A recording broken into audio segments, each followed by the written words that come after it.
Hey guys, it's been a while since my last update video on my Inbraces, but I'm about 2 weeks short of the 1 year mark, so I figured it would be a good time to give a progress video and give my overall impressions on the first year.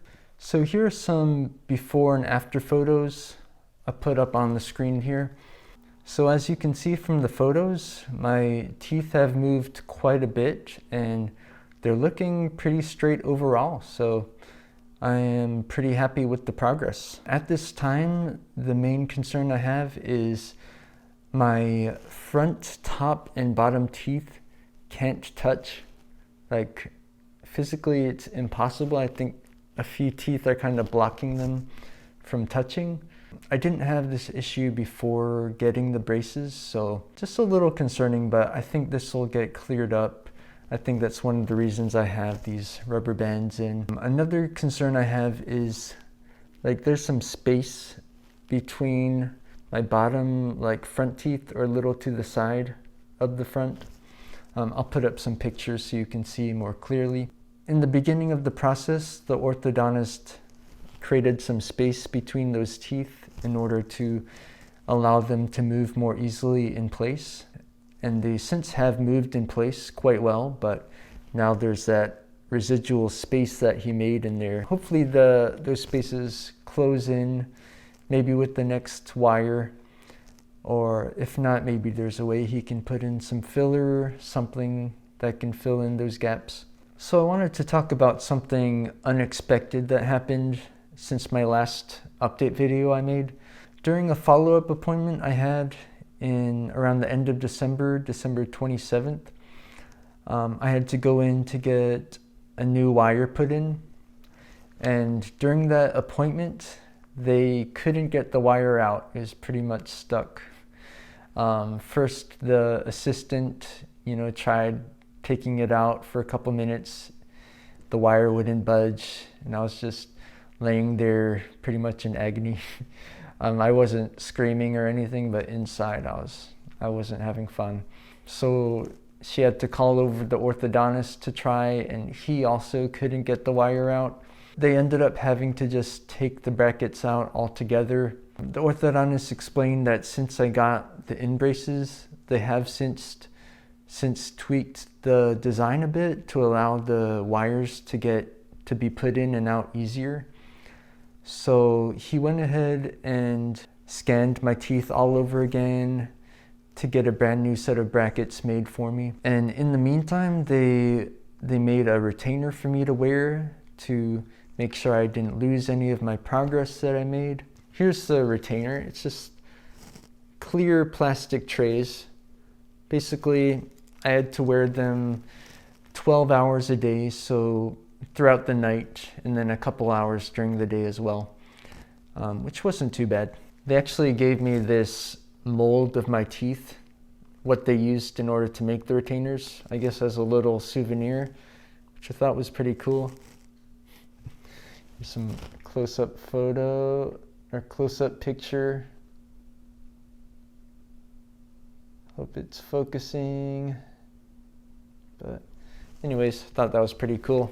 So at first I was pretty frustrated that I kind of wasted like an hour and a half at the orthodontist and had to go through all this discomfort of them trying to get the wire out.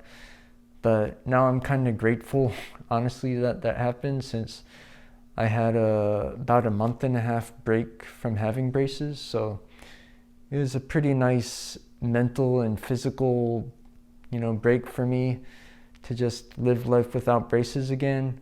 I could feel the back of my teeth again with my tongue. I could eat foods that I would have avoided when I was wearing braces. It was easier to speak again. So overall, I was glad that I had that bit of a break. So anyways, after about a month and a half, mid-February, they called me, said that the brackets were made, and I was able to get in that same week and have them installed. Like the orthodontist said, the wire went in a lot smoother than previously, so that was a relief. I was a little concerned that I'd have to go through another break-in period, like when I first got them in, But thankfully my mouth was already well adjusted to these braces, so there really wasn't any break-in period for me. So I just want to give my overall impression since it's been a year. Let you guys know like overall what I think and some considerations that you should make if you're considering to get Inbraces. So first of all, you should have realistic expectations. I know Inbrace claims that they're going to be invisible to people, but in reality, there's a good chance you'll have to wear rubber bands like I do. I had to start wearing them after a couple months of having the Inbraces. They're not too bad. They're a bit noticeable. Funny story, I had somebody ask me if I was wearing fangs at one point, and I'm wondering if other people think the same, but they're too afraid to ask. Yeah, anyways, I don't think they're that noticeable, but just something to consider.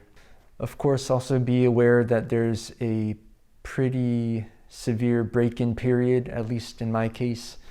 For the first week or so, I had a ton of sores develop on my tongue. I could barely talk. It was a very uncomfortable experience. You can see my first Inbrace video I made if you want more details on that. But yeah, keep that in mind. The break-in period is not fun. Although you might have a different experience from me. I've seen comments online saying the break-in period wasn't really bad at all. I've seen other comments saying their break-in period lasted multiple months. So for me, about a week and a half, so really not too bad. So yeah, just keep that in mind. And of course, the lisp is a big challenge at first.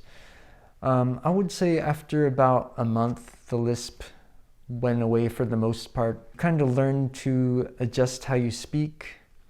Like I noticed that I have to open my mouth a little bit more, kind of exaggerate my mouth movements, as well as talk a little bit slower. But now it's not a big issue, but definitely something you should be aware of. Another thing that can get really frustrating is, when food gets stuck in the braces.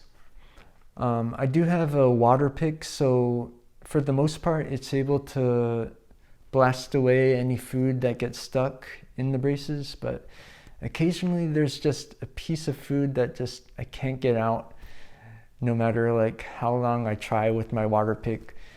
And eventually when that does happen, the food kind of just loosens up on its own and goes away or falls out over time, maybe a couple hours or so. But definitely frustrating when it happens and something to keep in mind. And another thing is the Inbraces are still a fairly new technology, and so your local orthodontist might not have that much experience with them.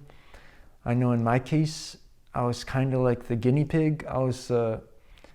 They said I was like the first person to get these second generation Inbraces put in their clinic.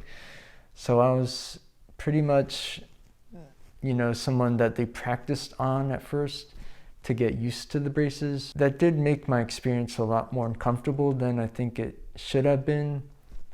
So yeah, keep that in mind.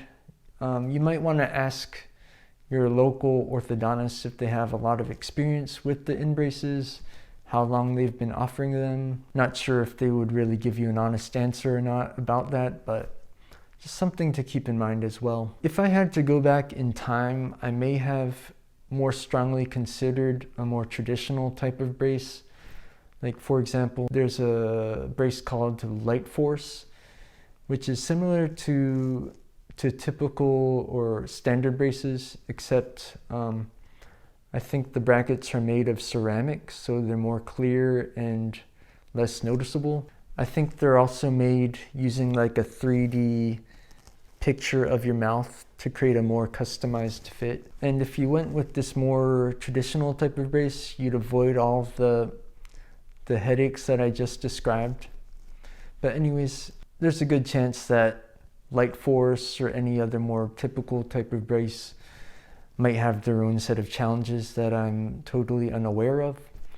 But just something to consider as well. I wasn't really considering Invisalign a whole lot to begin with. Mainly, I was just kind of leery about having, two big pieces of plastic in my mouth for nearly 24/7 for over the course of a year or so. It's probably totally safe, but me personally, I wasn't that comfortable with having plastic in my mouth for that long amount of time, so that's why I didn't really consider Invisalign a whole lot. Anyways, I think that's about all I have to say for today. If you have any questions for me, just let me know in the comment section and I'll be happy to answer them for you. If you thought this video was helpful, please leave me a thumbs up for the almighty YouTube algorithm. And if you want to see any future videos from me, then hit that subscribe button. Well, thanks for watching and I will see you later. Bye-bye.